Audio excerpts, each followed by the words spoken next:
The coffee was exactly how he liked it. 2 sugars, a splash of cream, stirred counterclockwise. Daniel William watched his secretary set the cup on his desk with the same efficient grace she brought to everything, and felt that strange tug in his chest again, the one that made no sense. "Thank you, Sophie." She smiled, but it didn't quite reach her eyes. It never did anymore, though he couldn't remember why that bothered him. He couldn't remember much of anything from the past 3 years, actually. The doctor said the memories might return, or they might not. The car accident had been severe. "Your brother called again," Sophie said, her voice carefully neutral, "about the merger timeline." Daniel's jaw tightened. Marcus. His family had been very helpful in filling in the gaps of his memory, perhaps too helpful. His perfect older brother running the family business, his elderly parents worried about succession, his fiancée, Claire, whom he apparently loved enough to plan a wedding with. Except every time Claire walked into a room, he felt nothing. Polite affection at best. Every time Sophie walked into a room, his entire body came alive. "Sophie," he said suddenly, "have you been my secretary long?" Her fingers stilled on the screen. 2 years. "And before that?" he asked. "I worked in marketing. You hired me when your previous secretary retired." The answer came smoothly, practiced, but her knuckles had gone white around the tablet. "Did we—" He hesitated, unsure how to phrase it. "Did we get along? Before?" Her eyes met his, and for a moment he saw something raw and desperate flash across her face. Then it was gone, replaced by professional composure. "Yes, Mr. William, we got along well." Mr. William. She'd started calling him that after the accident his mother had mentioned. Before, she'd apparently called him Daniel. His mother had seemed pleased by the return to formality. The intercom buzzed. "Daniel, darling?" Claire's voice, bright and cultured. "I'm here for lunch." Sophie was already moving toward the door. "I'll have your calls held." "Sophie, wait."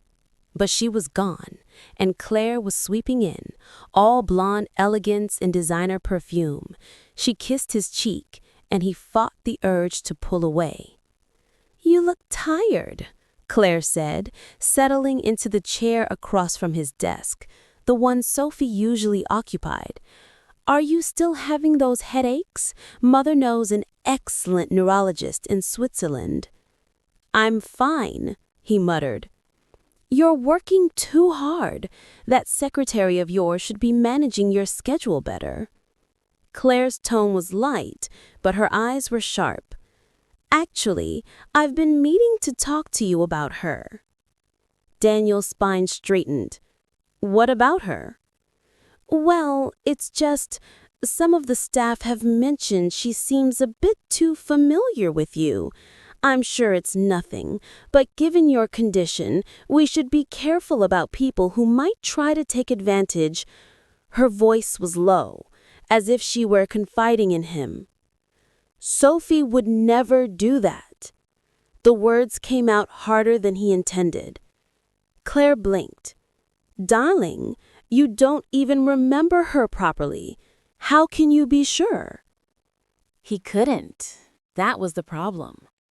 He couldn't remember her, couldn't remember their working relationship or why he trusted her so completely. He just knew, bone deep, that Sophie Chris was someone he would trust with his life. "I just am," he said finally. Sophie closed the bathroom stall door and leaned against it, breathing through another wave of nausea. 16 weeks now. She'd started wearing looser blazers, positioning her tablet strategically. Soon, it wouldn't matter. Soon, everyone would know. The family would have ammunition they'd been dreaming of. She splashed water on her face, staring at her reflection. Dark circles under her eyes. She looked exhausted, felt exhausted. Between the pregnancy, the stress, and watching the man she loved look at her like a helpful stranger, she was running on fumes. Her phone buzzed. A text from Margaret William, Daniel's mother. My office, 4 p.m. Sophie's stomach dropped, and not from morning sickness. Margaret Williams' office was all old money and older power. Persian rugs, oil paintings of ancestors, furniture that cost more than Sophie's entire education. Margaret herself sat behind a mahogany desk that could have doubled as a small car, her silver hair immaculate, her expression carved from ice. Sit, Miss Chris. Sophie remained standing, a small rebellion, but she needed it. Margaret's lips thinned. Very well, I'll be direct. You need to leave. I have a contract, which we will honor. Generous severance, excellent references, even assistance finding a new position elsewhere. Margaret steepled her fingers. You're a competent secretary, Miss Chris. I won't deny that. But you're also a complication my son doesn't need right now. Daniel, Mr. William, seems to think otherwise, she said, trying to speak with as little emotion as she could manage. My son doesn't remember the past 3 years. He doesn't remember his relationship with Claire, their engagement, the plans they made. He needs stability, consistency, the life he was building. Margaret leaned forward. You're a reminder of a phase he was going through, a rebellion against family expectations that, thankfully, the accident has erased. Sophie's hands clenched at her sides. A phase? What else would you call it? A William and a secretary? Margaret's tone was almost pitying. You seem like a smart girl. You must have known it couldn't last. Even Daniel knew it, deep down. Why else did he keep you hidden, disguised as staff? Because he was protecting her. Because his family would do exactly what they were doing now. But saying that wouldn't help. He cares about you, I'm sure, in his way. But is that fair to him? Is it fair to let him develop feelings based on proximity and confusion when he doesn't know the truth, when you're lying to him every single day? The words cut her deeply, just as they were intended, because they were true. She was lying. Every time she handed him coffee, every time she organized his schedule, every time she smiled professionally and called him Mr. William, she was lying. You're a stain on his future, Miss Chris. Margaret's voice was soft now, almost kind. It was worse than anger. Not because of who you are, but because of what you represent. Chaos, uncertainty, a distraction from the life he deserves, the life he was born for. Claire understands that world. She can help him navigate it.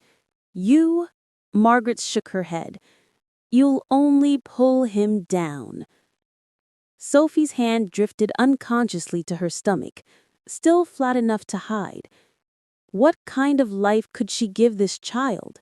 What kind of life was she forcing Daniel into if he ever remembered? If you truly love my son, Margaret read her hesitation perfectly, then you'll let him go. Let him have the future that should be his, the one you can never give him. Daniel found Sophie in her small office adjacent to his, staring at her computer screen without seeming to see it. It was late, past 8. Most of the staff had gone home. You're still here, he said from the doorway. She jumped, pressing a hand to her chest. You startled me. Sorry, I noticed your light was on. He stepped inside, closing the door behind him. Sophie, can I ask you something? Her shoulders tensed. Of course. Why do you stay? He asked in a gentle voice. I don't understand. She stuttered. My mother talks to you, my brother makes snide comments, Claire treats you like the help. Why do you put up with it?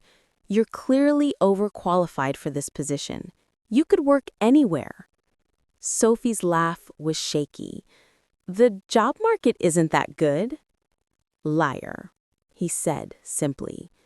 Her head snapped up, eyes wide. You're a terrible liar, Daniel said softly. Did you know that? Whenever you lie, you touch your left earring. You've done it 3 times in this conversation alone. She dropped her hand from her ear immediately. He was standing close now, close enough to see the shadows under her eyes, the tightness around her mouth, close enough to smell her perfume. Something light and floral that made his chest ache for reasons he couldn't name. What aren't you telling me? He whispered. For a moment, he thought she might break. Her eyes filled with tears, her lips parted, and he could see the words forming. Then she blinked, and the moment passed. Nothing, Mr. William. I should go. Daniel. His hand caught her arm, gentle but firm. You used to call me Daniel. They told me that. Why did you stop? Because things are different now. Different how? He asked. You don't remember. She stopped, closing her eyes. I should maintain appropriate boundaries. That's all.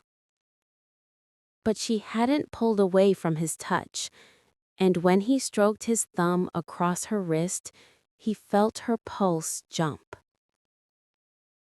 I don't remember a lot of things, Daniel said, but I remember how to read people, and everything in me says you're important, that you're... He struggled for the word. Essential. I can't explain it.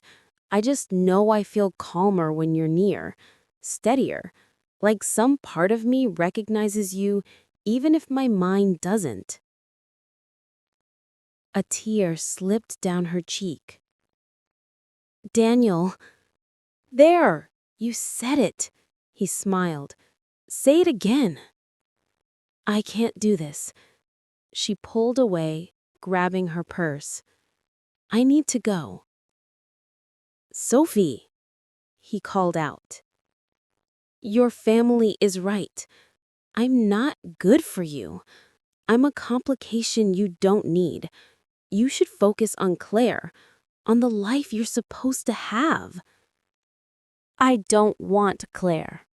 The words came out fierce, certain. I don't know why I'm supposed to marry her, but every instinct I have says it's wrong, that she's wrong.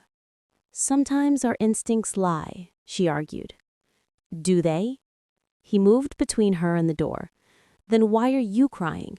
Why do you look at me like your heart is breaking? Why do you know exactly how I take my coffee, what side of the bed I get up on, that I think better when I pace? Because I'm your secretary. She started, but he didn't let her finish. Nonsense. No secretary knows that I unconsciously hum when I read contracts, or that I crack my knuckles before important calls, or that I... He stopped, realization dawning. We were together before the accident. We were together, weren't we? The color drained from her face. That's why my family hates you. That's why you're hiding. That's why... He grabbed her shoulders. Sophie, tell me the truth, please. She was shaking now, full body tremors. If I tell you, they'll say I'm manipulating you, taking advantage of your memory loss. They'll make you fire me, send me away, and you'll never... Her voice caught. You won't remember that you chose me, that you loved me enough to walk away from all of this. The words hung between them, enormous and fragile. I was going to leave? Daniel asked quietly. She nodded, tears flowing freely now. We were going to elope. That night before the accident, you'd packed a bag, left a letter for your parents. We were going to disappear, start over somewhere they couldn't control you. She laughed bitterly. The universe had other plans. Daniel's mind was reeling. Him? Running away? Defying his family? It seemed impossible. Except it didn't. Some part of him, the part that tensed every time his mother spoke, that felt claustrophobic in board meetings, that wanted to throw his phone into the ocean whenever Marcus called, that part understood perfectly. Why didn't you tell me, he asked, when I woke up? Because I'm your secretary, Daniel. You don't remember me, don't remember us. If I told you I was your girlfriend, that you loved me, I'd sound exactly like what your family says I am, an opportunist taking advantage of a vulnerable man. She wiped her eyes. The only proof I have is you, and you can't remember. He cupped her face, thumbs brushing away tears. Then help me remember. I don't know how. Start with the truth, all of it, no more hiding. He leaned his forehead against hers. Whatever my family says, whatever happens, I need to know. I need to understand why I feel like half of me is missing when you're not around. Sophie's breath hitched. There was so much more to tell. The baby, the threats, the impossible situation they were in.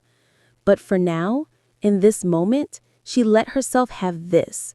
His hands on her face, his breath mingling with hers, the feeling that maybe, just maybe, some things were stronger than memory. Okay, she whispered. Okay. And when he kissed her, tentative and searching and achingly familiar, she felt him smile against her lips.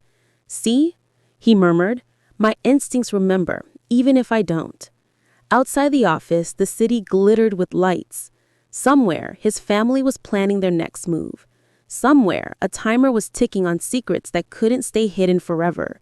But for now, they had this, truth spoken in the dark, and the fragile hope that love might be stronger than everything trying to tear them apart. Even amnesia, even family, even fear. They'd find a way forward, together. They already had once before.